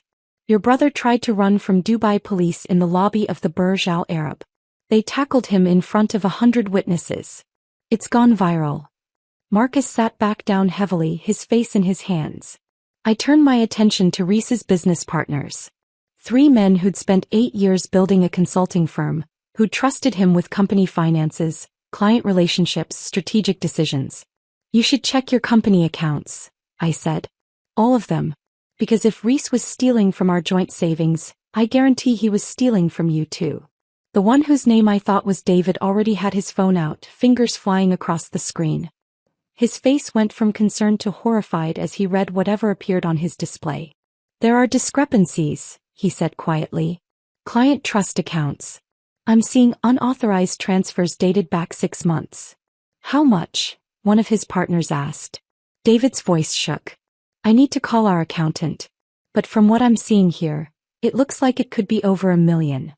The third partner stood up so fast his coffee cup tipped over, spilling dark liquid across our coffee table. Nobody moved to clean it up. We need to freeze everything. Right now. Before this gets worse. It's already frozen, one of the FBI agents said. Federal hold on all accounts connected to Reese Chandler pending investigation of fraud and embezzlement charges. Your accountant has already been contacted. I watched the 3 men process this information. Their successful consulting firm, built on reputation and trust, was now tainted by association with a man who'd stolen from everyone who'd trusted him. One of the clients, a woman named Victoria who ran a tech startup, stood up without saying a word and walked toward our front door. I'd seen her on Forbes' 30 Under 30 list last year. She trusted Reese with her company's expansion strategy, paid him substantial consulting fees. Victoria, I called after her. You should check your business accounts too. Reese had access to your financial statements. If he saw an opportunity. She turned back, her expression cold and calculating. I'm already texting my CFO. And then I'm calling our lawyer to discuss how we distance ourselves from this situation and what liability your husband's firm carries for the breach of fiduciary duty. She looked at the 3 partners. You'll be hearing from our legal team. She left. The door closed behind her with finality. Within 5 minutes, 2 other clients had also excused themselves, pulling out phones as they walked, already making calls to lawyers and accountants and public relations firms. The only person who didn't look angry or scared or calculating was Reese's secretary. A quiet woman named Margaret who'd worked for him since the firm started. She sat on the edge of our couch, tears streaming down her face, looking completely devastated. "Mrs. Chandler," she said to me, her voice small and broken. "I'm so sorry. I had no idea. I scheduled all his travel, I managed his calendar, and I never—" Her voice caught. "Are you okay? Is there anything I can do?" That small moment of genuine human kindness in a room full of people scrambling to protect themselves made my throat tight. I swallowed hard, forcing the emotion down. "Thank you, Margaret," I managed. "I appreciate that." She nodded, wiping her eyes with a tissue from her purse. My phone rang, an international number lighting up the screen. I answered and put it on speaker. "Mrs. Chandler?" A man's voice, crisp and formal. "This is Inspector Khalid Rahman with Dubai Police. I'm calling to inform you that Reese Chandler and Claire Montgomery, also known as Claire Ashford, are currently in custody at our central detention facility." The room went completely silent.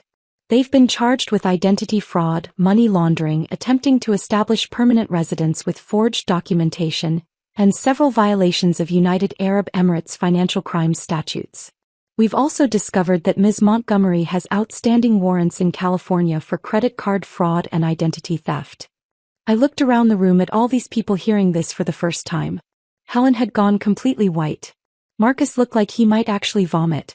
"Inspector Rahman," I said clearly, "I want to press all available charges against both of them. Every charge your jurisdiction allows." "Understood. I should also inform you that Mr. Chandler attempted to flee when we arrested him in the hotel lobby. He was unsuccessful.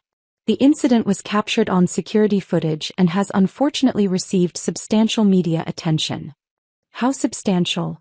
"The video has been viewed several million times on various platforms. American news channels have been running the footage with headlines about an elaborate marriage fraud scheme. Your husband has become, as they say, viral." I saw Marcus close his eyes, his career crumbling in real time. "The United States Attorney's Office has already contacted us regarding extradition proceedings," Inspector Rahman continued. "Given the severity of the charges and Mr. Chandler's attempt to flee, he'll remain in custody here until those proceedings conclude. Do you have any questions?" "How long until extradition?" "These matters typically take several weeks, sometimes months. But given the high-profile nature of this case and the cooperation between our jurisdictions, I expect it will move relatively quickly." In the background of the call, I heard a woman crying, loud, theatrical sobs. Claire's voice came through faintly. "I didn't know about the money. He told me he was divorced. I'm a victim here too." Inspector Rahman's voice took on a slightly dry tone. "Ms. Montgomery has been quite vocal about her innocence. However, we found emails on her devices discussing the financial planning with Mr. Chandler. She was not, as she claims, an unwitting participant." "Thank you, Inspector," I said. "I'll be available for any additional information you need. We'll be in touch regarding your testimony. Have a good day, Mrs. Chandler." The call ended. The silence in our living room felt heavy enough to crack the foundation. My laptop chimed with an alert, the notification I'd been waiting for. I pulled it up on the television screen. "Federal Asset Seizure Notice," in bold letters across the top. "The frozen offshore accounts have been officially seized as evidence," I announced to the room. "Every dollar Reese stole is now locked down. But the forensic analysis Lauren helped me run found something interesting." I pulled up the detailed breakdown.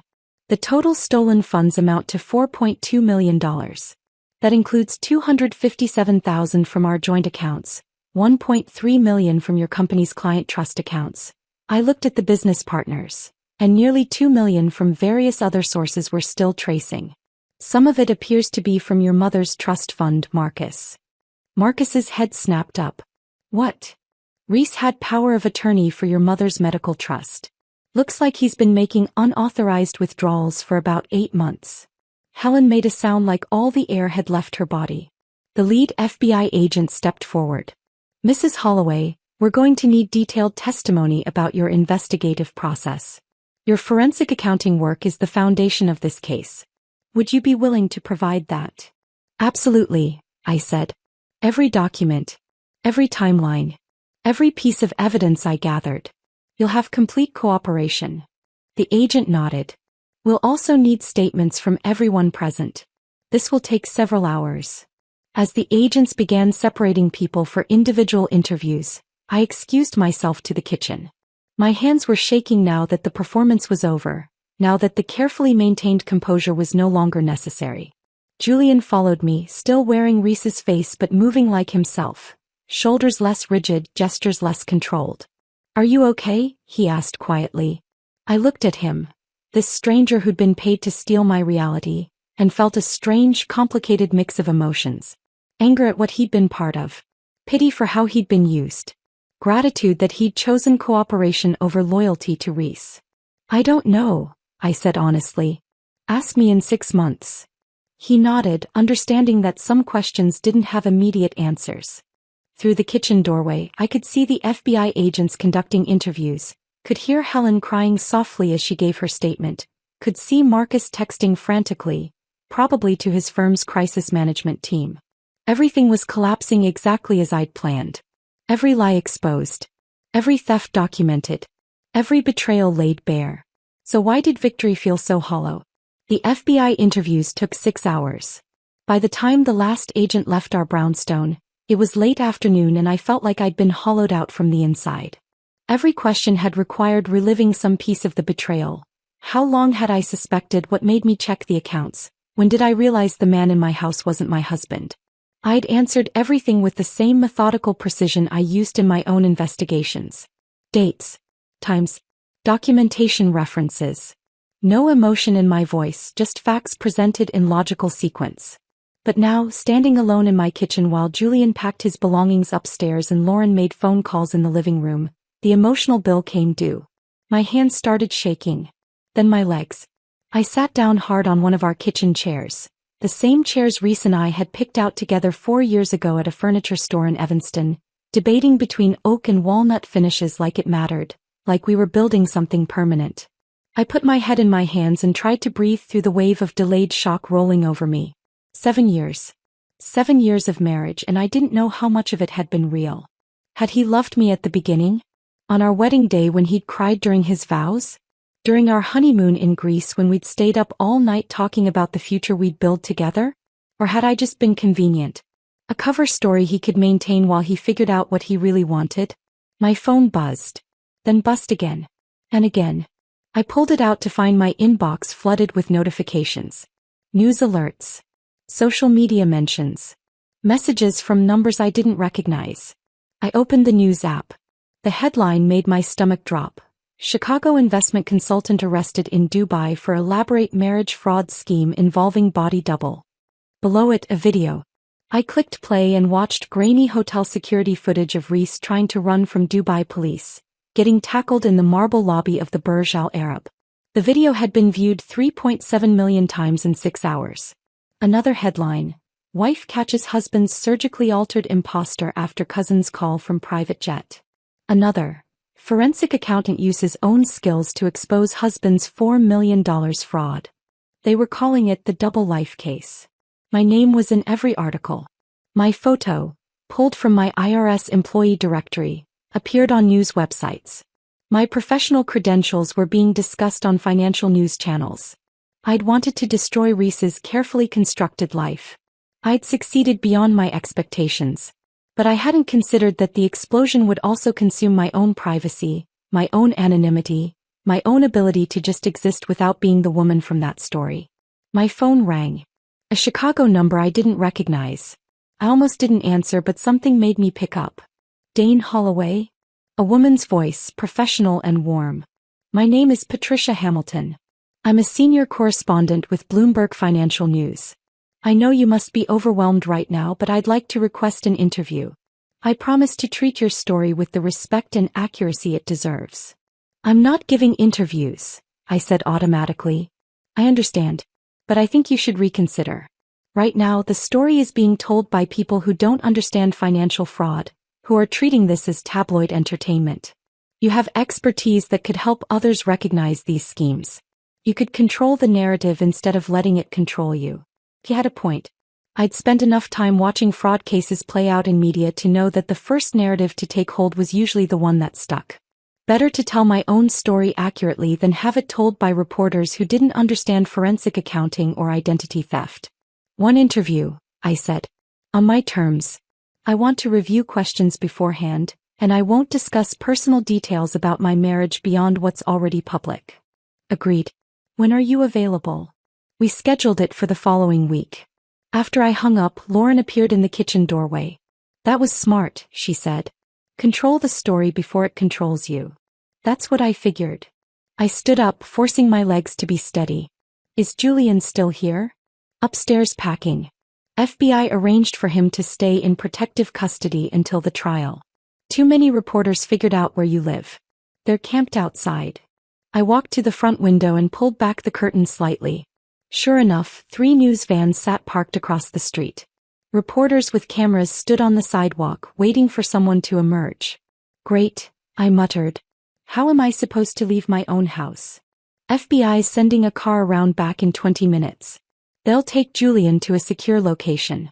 You should probably go with them, stay somewhere else for a few days until this dies down. This is my home, Lauren. I'm not letting reporters chase me out of it. She gave me a look that said I was being stubborn, but she didn't argue. Your choice. But you're not going to have privacy for a while. This story has everything media loves. Wealth, deception, international intrigue. A smart woman who outsmarted an elaborate con.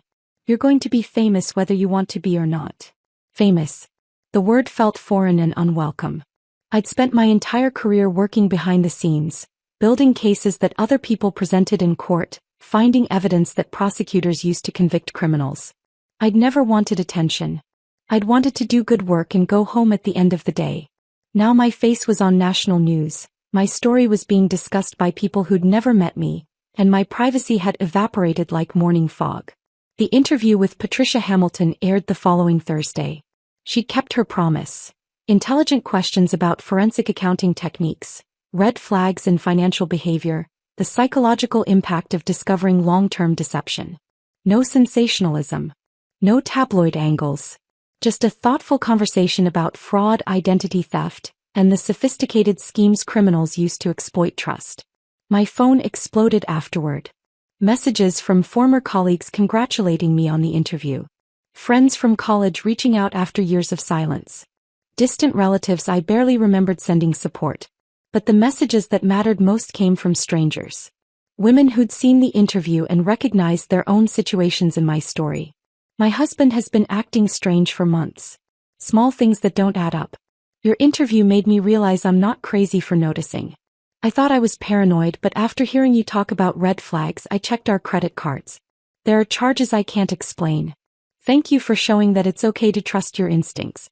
Thank you for proving that noticing inconsistencies isn't being suspicious. It's being smart. I read these messages late at night in my home office, and something shifted in my understanding of what had happened. My trauma wasn't just mine.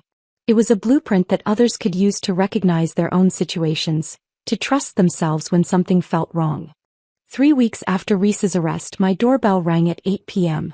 I checked the security camera. Sienna stood on my front porch holding Thai food containers and a bottle of wine. I let her in, grateful for the familiar face, the person who'd started all this with one phone call that felt like it had happened years ago instead of weeks. We sat at my kitchen table, the same table where I'd built the trap, where I'd confronted Julian, where so many pieces of this nightmare had unfolded.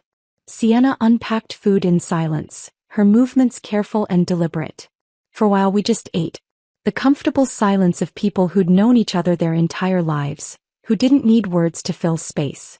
Then Sienna started crying. I'd never seen her cry. Not when her engagement fell apart 5 years ago.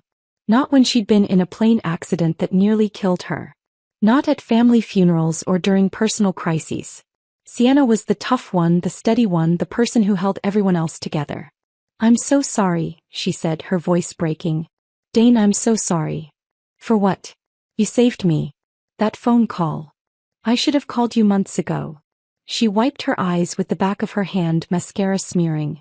6 months ago I saw him at O'Hare. He was boarding a flight to Miami with a woman who wasn't you. I convinced myself there was an innocent explanation.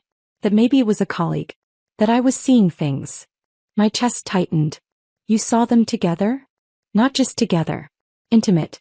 The way he touched her lower back when they walked. The way she leaned into him. I knew something was wrong and I didn't call you because I didn't want to interfere in your marriage. I didn't want to be the person who caused problems based on a suspicion. She looked up at me, her face wrecked with guilt. And then 3 months ago we were at that family dinner and you mentioned something about your finances. About how Reese was so good at managing investments. I'd seen his credit card charges on a passenger manifest 2 weeks earlier. Luxury hotels and places he'd never mentioned traveling to. I knew Dane. Some part of me knew he was lying to you, and I stayed silent because I didn't want to deal with the mess of speaking up. I reached across the table and grabbed her hand. Sienna, listen to me. That phone call you made, that impossible, crazy-sounding phone call, saved everything. My assets. My future. My sanity.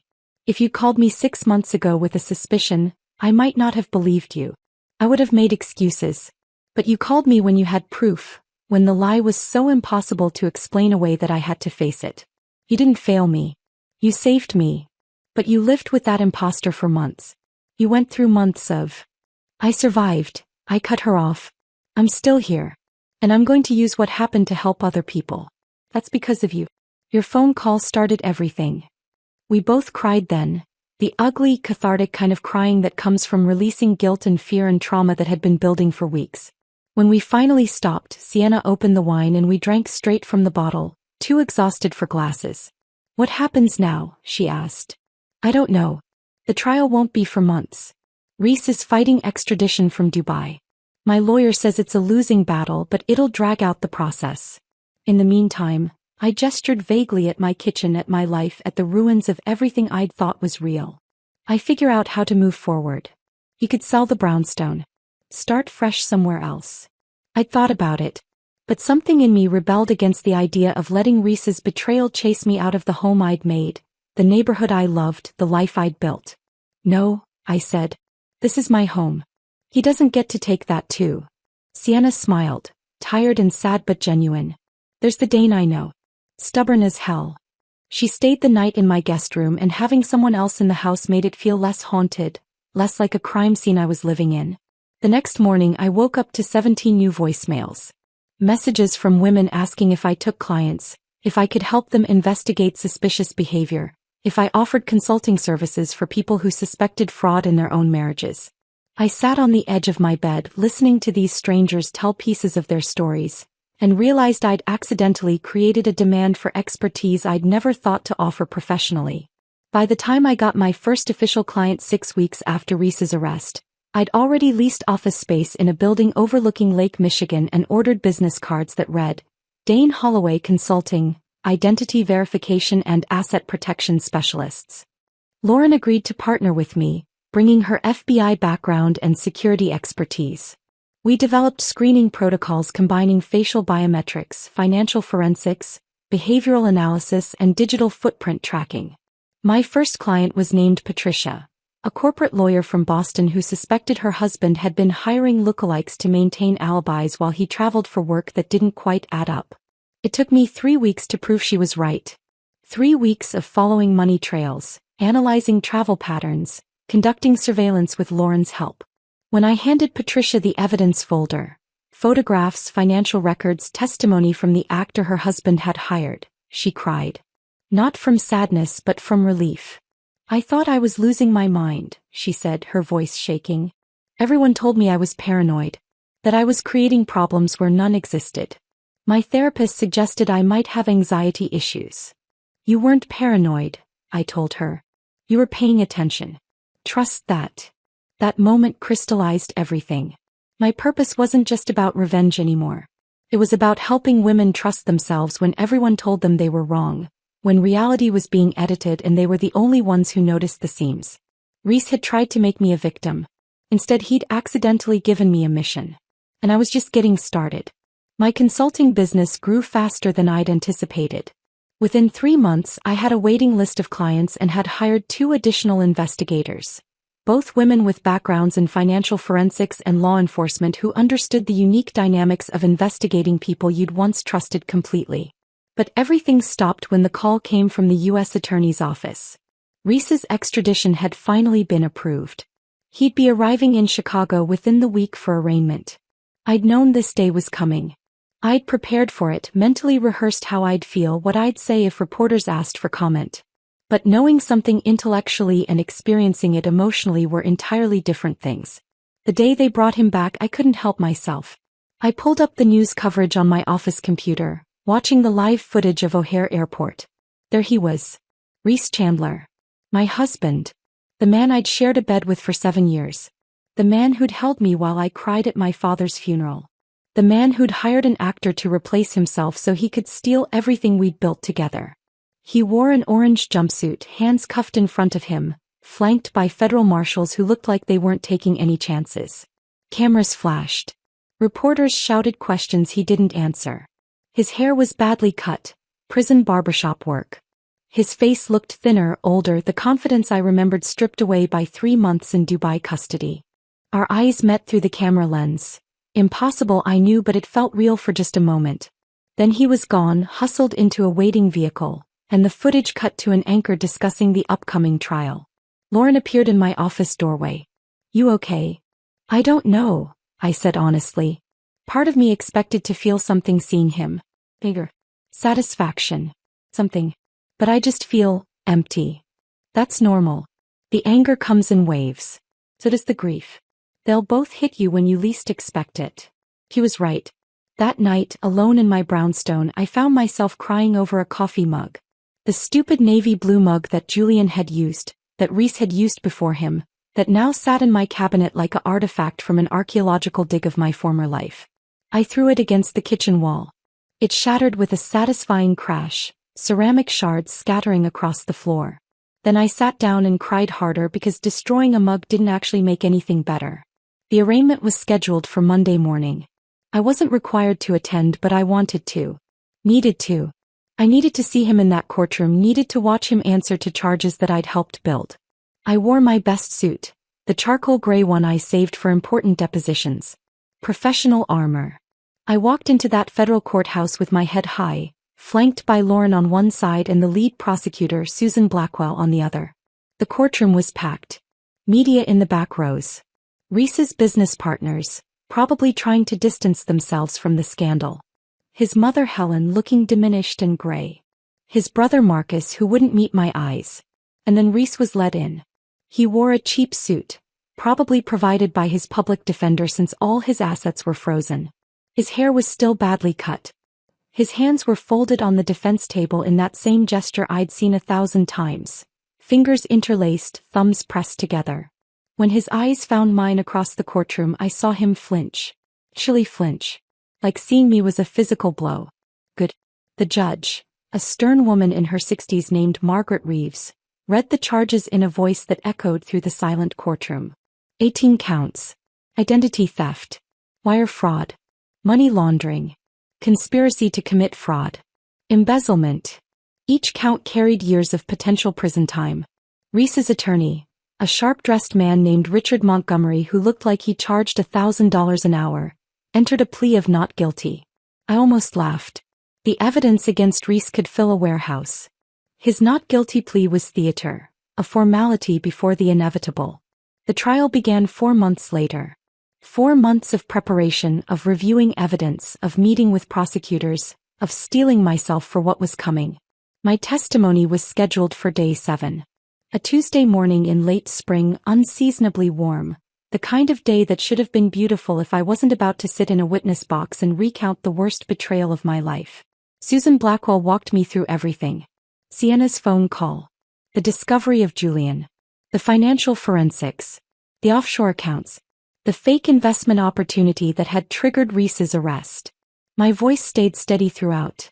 Professional. Factual. The same tone I'd used in hundreds of fraud investigations. This was just another case. Just another criminal being held accountable for theft. Except it wasn't.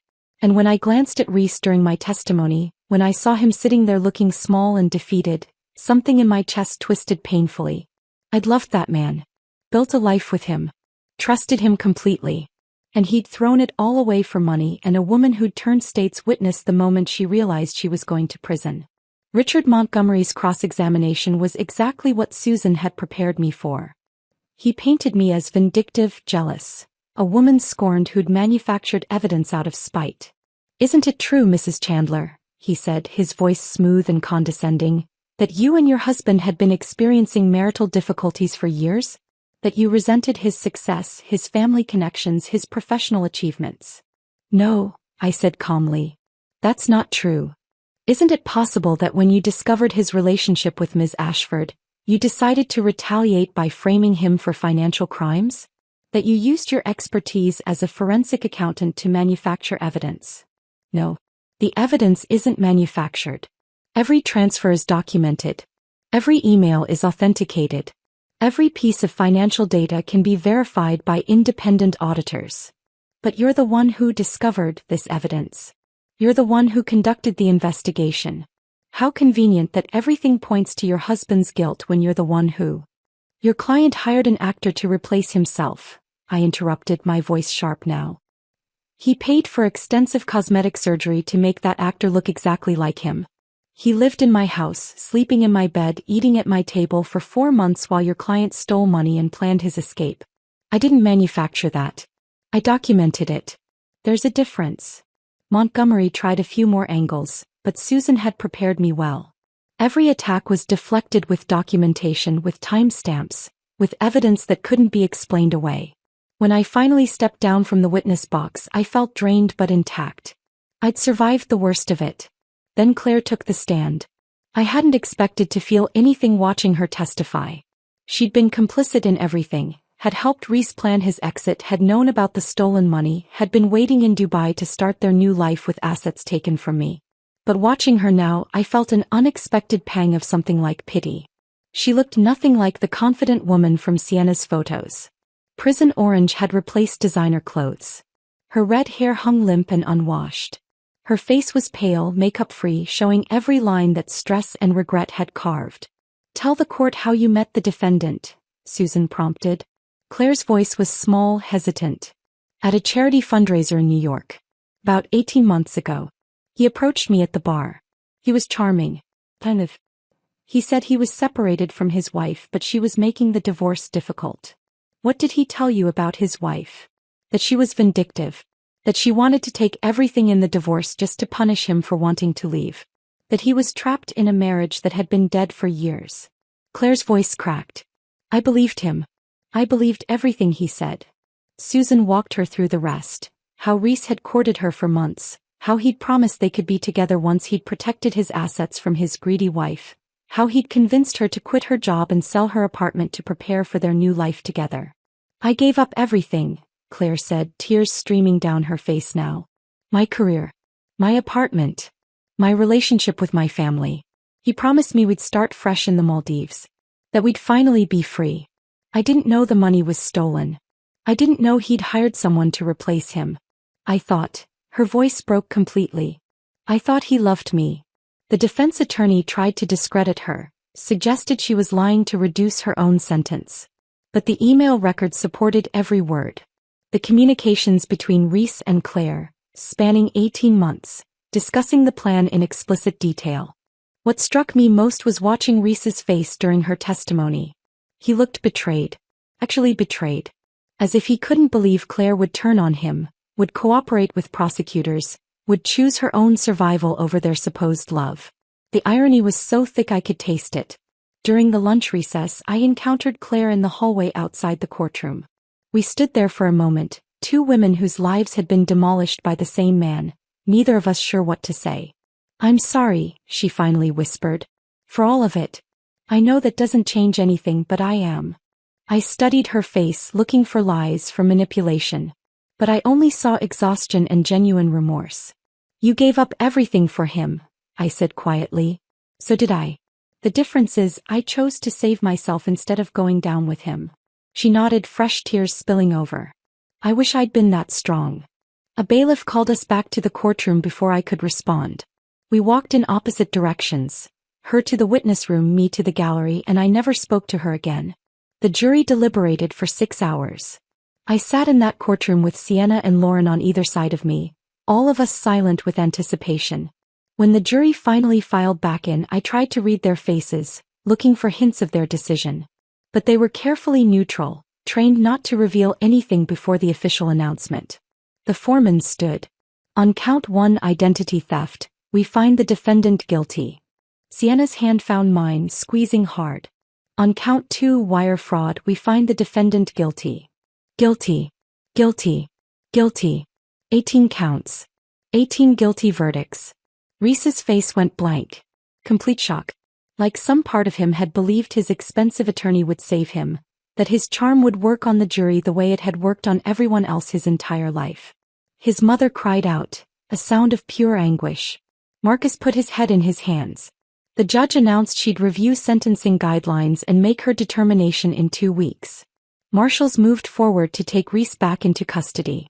As they led him past my row, he turned to look at me one last time. I expected to feel triumph. Victory. Satisfaction that justice had been served. That I just felt tired. Hollowed out. Like I'd won a battle but lost something I couldn't quite name in the process. Outside the courthouse, reporters swarmed. Cameras. Microphones. Shouted questions. Mrs. Chandler, how do you feel about the verdict? Do you think justice was served? What's next for you? I gave a brief prepared statement thanking the prosecutors and the jury. Then Lauren hustled me into her car before the questions could continue. That night, I sat alone in my brownstone, the place that had been a crime scene, a trap, a battlefield, and let myself cry for the first time since everything began. Not for Reese. Not for the marriage I'd lost. But for the version of myself who'd existed before Sienna's phone call. The woman who'd trusted completely. Who'd believed in permanence and partnership and the vows we'd made. That woman was gone. And no verdict, no matter how satisfying, could bring her back.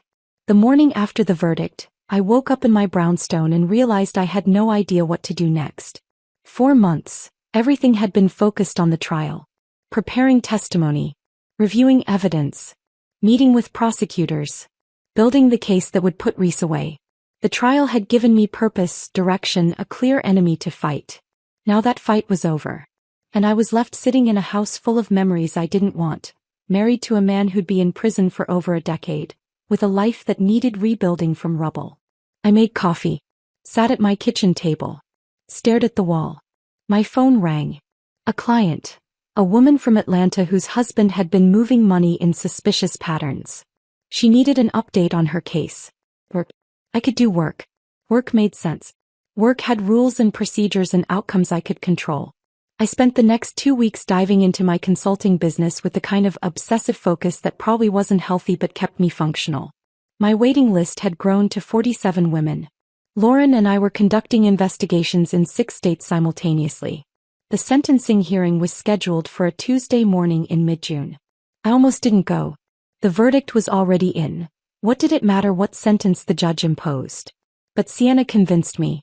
You need to see it through to the end, she said. Otherwise, this will stay unfinished in your head forever. Trust me. So I went. The courtroom was less packed than it had been for the verdict. Media presence was lighter. The sensational part of the story was over. Now it was just the administrative conclusion. Reese looked different again. Prison had continued its work on him. He'd lost more weight. His cheap suit hung loose on his frame. His hair was graying at the temples in a way it hadn't been 6 months ago. The judge, Margaret Reeves, stern and uncompromising, reviewed the case one final time. She recounted the financial damage. $6.2 million when all victims were tallied. The calculated nature of the crimes. The multiple people whose lives had been devastated. Then she gave Reese 15 minutes to make a statement. He stood slowly, hands clasped in front of him. For just a moment I thought maybe he'd finally break. Maybe he'd apologize. Take real responsibility. Show genuine remorse. Your Honor, he began, his voice shaking slightly. I want to explain the circumstances that led to these unfortunate events. The pressure I was under professionally, the mistakes in judgment I made during a difficult period, the way situations spiraled beyond my control. I stopped listening. He was doing it again. Deflecting. Reframing. Making himself the victim of circumstances rather than the architect of deliberate crimes. He talked for 12 minutes. He mentioned stress 7 times. He referenced poor decisions, and unfortunate circumstances, and situations that escalated. He talked about his family, his previous contributions to his community, his clean record before all this. He never once apologized to me. Never looked in my direction. Never took actual responsibility for hiring an actor to replace himself, for stealing millions, for destroying everyone who'd trusted him. When he finished, the judge's expression hadn't changed. "Mr. Chandler," she said, her voice cutting through the courtroom like a blade. "I've presided over financial fraud cases for 23 years. I've heard every justification, every excuse, every attempt to reframe deliberate crimes as unfortunate circumstances. What you did was not the result of stress or poor judgment. It was a calculated, sophisticated scheme to defraud multiple victims while maintaining a facade of normalcy. You hired an actor. You paid for extensive cosmetic surgery. You systematically moved assets offshore while your imposter maintained your domestic life. This required planning, resources, and sustained effort over many months." He paused, letting that sink in. "The victims of your crimes include your wife, your business partners, your clients, even your own mother whose trust fund you plundered. The total financial damage exceeds $6 million. The psychological damage is incalculable." Another pause. "Taking into account the severity of the crimes, the number of victims, the calculated nature of your actions, and your complete lack of genuine remorse, I sentence you to 12 years in federal prison, followed by 5 years of supervised release. You will also be required to make full restitution to all victims." Helen Chandler cried out, a sound of pure anguish. Marcus sat with his head in his hands. 12 years. Reese would be 58 when he got out. His prime years gone. His reputation destroyed. His future a blank space. As marshals moved forward to take him back into custody, Reese finally looked at me. Really looked at me. I saw fear in his eyes. And something else. Maybe the first genuine emotion I'd seen from him through this entire process. Regret. Not for what he'd done to me, but for getting caught. For underestimating me. For believing I'd never figure it out. I held his gaze steadily until the marshals led him away. Outside the courthouse, reporters asked for comments. I gave a brief statement. Justice has been served. I'm grateful to the prosecutors, the jury, and Judge Reeves. Now I'm focused on moving forward and helping others who find themselves in similar situations. Professional. Composed. Giving them nothing they could sensationalize. As I walked to Lauren's car, my phone buzzed with a text from Julian. He'd been following the trial from Los Angeles, where he was now teaching ethics courses at an acting conservatory. 12 years. That's justice. How are you holding up? I typed back. One day at a time. His response came quickly. That's all any of us can do. Proud of you. Strange that the person who'd been paid to deceive me had become someone I could almost call a friend. Trauma created unlikely connections. 6 months after sentencing, my business had grown beyond anything I'd anticipated. The media coverage had positioned me as an expert in marriage fraud and identity theft. Women from across the country were reaching out. Some with legitimate concerns, some with paranoia that needed addressing, all of them deserving of respect and careful investigation. I hired 2 more investigators. Moved to a larger office suite overlooking Lake Michigan. Developed proprietary software for tracking digital footprints and financial patterns. Created training programs for other investigators who wanted to specialize in this field. But the most rewarding part wasn't the business metrics. It was the moment when I'd hand a client an evidence folder and watch relief wash over their face. Relief that they weren't crazy, that their instincts had been correct, that the inconsistencies they'd noticed were real. "Thank you for believing me," a woman named Sarah told me after I'd documented her husband's elaborate alibi fraud scheme. "Everyone told me I was paranoid. My therapist suggested I had trust issues. You're the first person who took me seriously. That was the work that mattered. Helping women trust themselves when everyone else told them they were wrong." A year after the trial, Helen Chandler showed up at my office unannounced. I almost had my assistant turn her away. But curiosity won out. What could she possibly want? She sat across from my desk looking smaller, older, diminished by the weight of everything that had happened. Her pearls were gone. Her perfectly styled hair was simpler now. She looked like a woman who'd had to rebuild her own identity after watching her son's mask slip. "I owe you an apology," she said without preamble. "A real one. Not the performative kind I gave at the trial." I waited, giving her nothing. I spent 7 years making you feel like you weren't good enough for my son. I criticized your career, your clothes, your decision not to have children immediately. I treated you like a temporary fixture in Reese's life rather than his partner. She paused, her voice breaking slightly. I was wrong. About everything. You were the best thing that ever happened to him and I was too blind to see it. What changed? I asked, my voice neutral. I visited him in prison once. 3 months after sentencing. I thought, she swallowed hard. I thought I'd see my son. The boy I raised. The man I believed him to be. But all I saw was a stranger. Manipulative. Self-pitying. Incapable of taking responsibility. He spent the entire visit complaining about prison conditions and blaming everyone but himself. His lawyer. The judge. Even me for not providing better character testimony. She looked directly at me for the first time. That's when I realized I never really knew him. I knew the version he wanted me to see. The performance. Just like you lived with a performance for 4 months without knowing it. We were both deceived. The difference is you were smart enough to figure it out. Her apology was more honest than anything else the Chandler family had offered. It didn't erase years of subtle cruelty, but it mattered. Thank you for saying that, I said. I appreciate it. We talked for another hour. She asked about my business. I told her about the women I was helping. She asked if I'd ever consider forgiving Reese. I told her forgiveness wasn't the goal. Moving forward was. When she left, she asked one more question. Would you ever consider visiting him? Not for his sake. For yours. To see what he's become. No, I said without hesitation. I don't need closure from Reese. I found it without him. She nodded, understanding. You're stronger than any of us ever gave you credit for. 2 years after Sienna's phone call, the call that split my world in two, I stood in my office on a Tuesday morning, preparing for a new client consultation. Rebecca Young arrived at 9 o'clock sharp. Tech executive, early 40s, impeccably dressed, with the kind of controlled anxiety I recognized from my own mirror 2 years ago.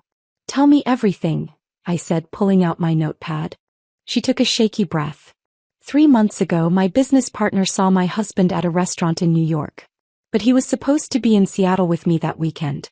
When I asked him about it, he had an explanation that seemed reasonable. But then it happened again. Different city. Different circumstances. Same impossible situation. I was already building the investigation framework in my mind. Timeline analysis. Financial forensics. Digital footprint tracking. The familiar patterns I'd learned to recognize. Has he been traveling more than usual? I asked. Yes. Almost every week now. Always for work. Always with receipts and conference schedules and reasonable explanations. And something feels wrong. Everything feels wrong, she said, her voice breaking. But I can't prove it. Everyone tells me I'm paranoid. That successful marriages require trust. That I'm creating problems where none exist. I knew that feeling.